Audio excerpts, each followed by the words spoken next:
Let us look at differential equation questions here. Solving initial value problems. So similarly to your last year's calculus class, in this case, instead of just having C sub 1 and C sub 2's, we know the initial values. So in fact, information about the initial values will allow us to find out what the particular solution would be. So let's try to look at this one together. So I'm going to look at this differential equation first. Then from here, I get to realize the characteristic equation should be 2r squared plus 5r plus 3 equal to 0. Now, then you can easily factor this one into 2r and r, and it's got to be 3 plus and then plus 1 equal to 0. Now, then using that, you get to realize that r should be equal to negative 3 over 2 or negative 1. So our general solution would have been y equals c sub 1 e to the negative x, and then plus c sub 2 e to the negative 3 over 2 x. And based upon the first condition here, when you plug in 0, we should be getting 3. So when you plug in 0, the first condition will give us c sub 1 plus c sub 2 equal to 3. That's what we end up getting. On the other hand, for the second one, we need to actually take the derivative. So what is y prime? That's equal to negative c sub 1 of x e to the negative x, and negative 3 over 2 c sub 2 e to the negative 3 over 2 x. So when you plug in 0, you should get negative 4 as the first derivative. So we get negative 4 equals negative c sub 1 minus 3 over 2 c sub 2. So I'm going to do the system of equation between these two. I'm going to add them up. I end up getting negative 1. And then c sub 1 cancels away. So we are left with negative c sub 2 over 2. Then we get to realize that c sub 2 should be equal to 2. Now, if you realize that c sub 2 is equal to 2, from here, then you get to realize that c sub 1 should be equal to 1.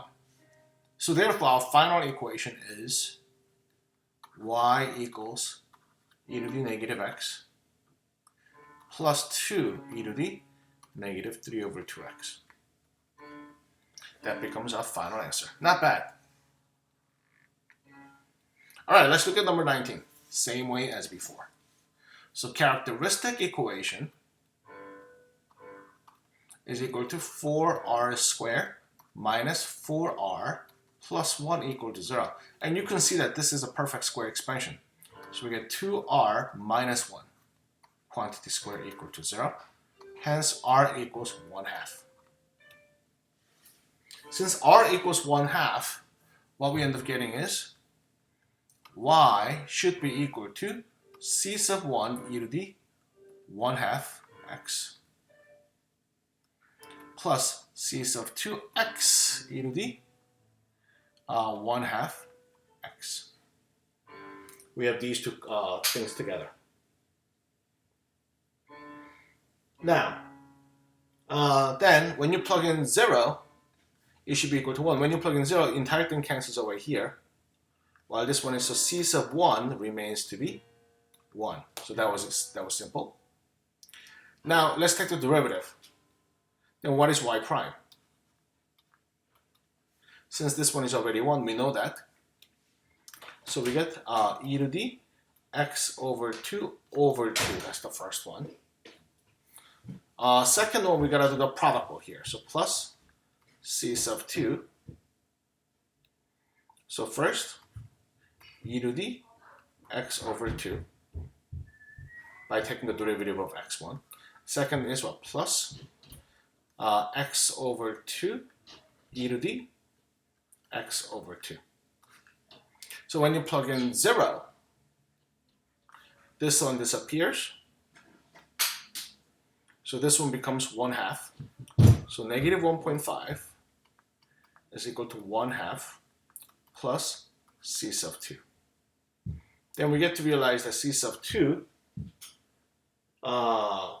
should be equal to negative 2.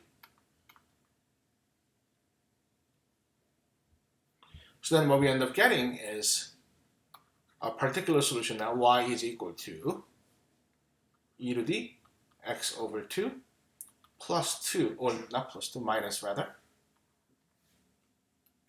minus 2x e to the x over 2. That is our final answer. Alrighty. With that one, we're done. I'll see you later.